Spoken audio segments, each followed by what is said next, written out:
heart of New York. A great railroad station marks the beginning of your transcontinental rail and air journey from coast to coast. Here at one of the windows we buy our tickets to California, as simply as we would ordinarily buy just the rail ticket alone. Then, at the gateway to the train, friends see us all. There's a new kind of spirit in the air each day when this train departs. Like those moments before a smart deluxe liner sets sail for Paris and the Riviera.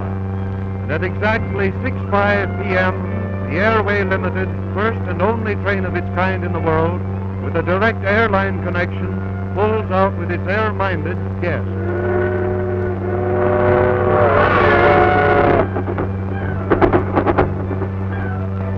From New York to Columbus, Ohio, dinner, bedtime, breakfast the next morning, and then, a few minutes later, the Airway Limited pulls into Port Columbus, where our first day's flying will begin. At each of these air terminals, we find unexpected comforts and conveniences, beautifully appointed restrooms, and courteous attendants who look after our traveling needs. Here at Port Columbus, our baggage is weighed. 30 pounds is the allowance. It is 8:15 in the morning now, time to take off. The big Tri-Motor all-metal plane is ready and waiting, equipped like a Pullman car. Its roomy cabin is well lighted and heated in wintertime. Seated in our comfortable chairs, we are all set now to see America best.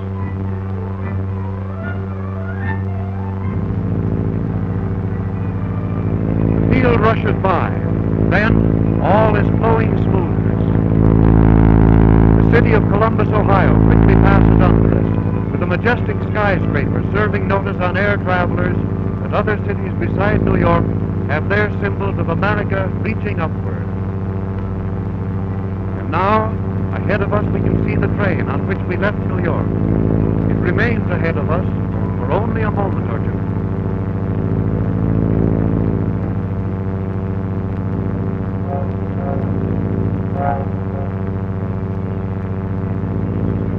We are on our first hop to Indianapolis, 180 miles to the west, less than 2 hours by air.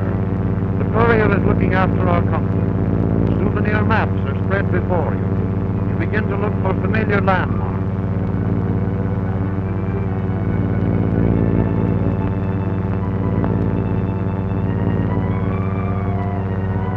Arriving at the airport at Indianapolis, and at this same time, at every airport along the route, the teletype system reports the news on our progress.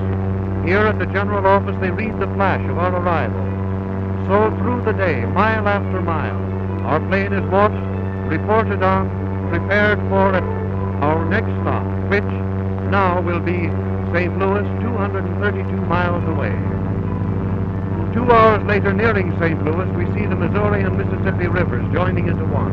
Then a long, smooth glide to a landing, to another 15-minute pause in our journey westward. We are taking this trip in the wintertime. As a matter of fact, it is 8 below zero as most of these scenes are made. But modern air travel is a year-round accomplished fact, and airliners nowadays are as snug and comfortable as your own private yacht. Here at St. Louis, you step out again for a stroll around, while the motors are being inspected and additional fuel is put aboard. These motors, incidentally, are looked after as carefully as a fine watch. And after being in use for a specified number of hours, each motor is completely overhauled by a corps of experts working under the supervision of Colonel Lindbergh. As technical advisor to the airline, Colonel Lindbergh has instilled his own insistence upon perfect motor performance, overhauling frequent replacements, which from his experience is the way to safety in flying.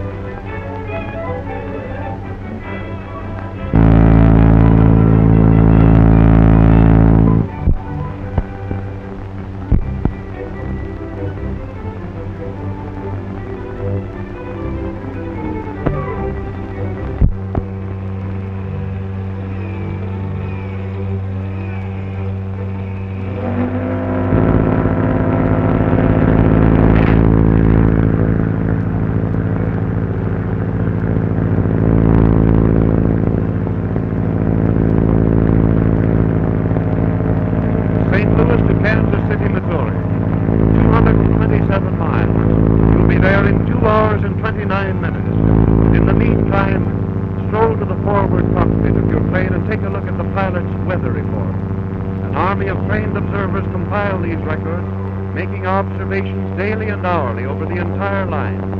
Here, an observer is following the course of a gas-filled balloon to determine wind direction and velocity at varying altitudes. These and other hourly observations are condensed into reports which your pilots receive each time the plane lands. And now, aboard our plane, a dainty and satisfying luncheon is served aloft. 5,000 feet in the air, at a speed of more than 100 miles per hour, we'll travel at least 90 miles before we even arrive at dessert. Air travel, you soon learn, is like ocean travel when it comes to stimulating a healthy appetite. We are now passing over Kansas City. We come into land at its convenient airport. Then on to Wichita, Kansas, 173 miles as the crow flies.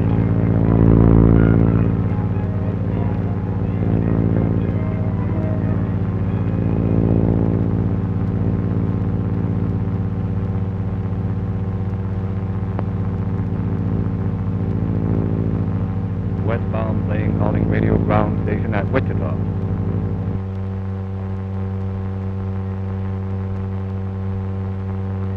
TAT Maddux, radio ground station at Wichita, answering westbound plane. Westbound plane reporting position. We are now passing over Granville. Okay on your position. Are you on time? Go ahead, please. We are flying exactly on schedule. We'll arrive Wichita on time. What is the surface wind at Wichita? The surface wind at Wichita is east-southeast, 8 miles per hour. Oh, say, Bill, Lindbergh's on the line. He ought to be passing your ship about now. Lindbergh's making an inspection trip of the line today. All right, we'll watch for him. Good news about Lindbergh. We'll be looking for him. Okay, goodbye. Say, Joe, they're making pictures up here today. We're in the movies now, boy. So long. This radio communication is one of the greatest factors of safety in modern air travel. And now, Colonel Lindbergh, on a coast-to-coast inspection of the line, passes our ship in midair. He throttles down to look things over. That's the Colonel's office he's riding in. You're seeing Colonel Lindbergh on the job at work.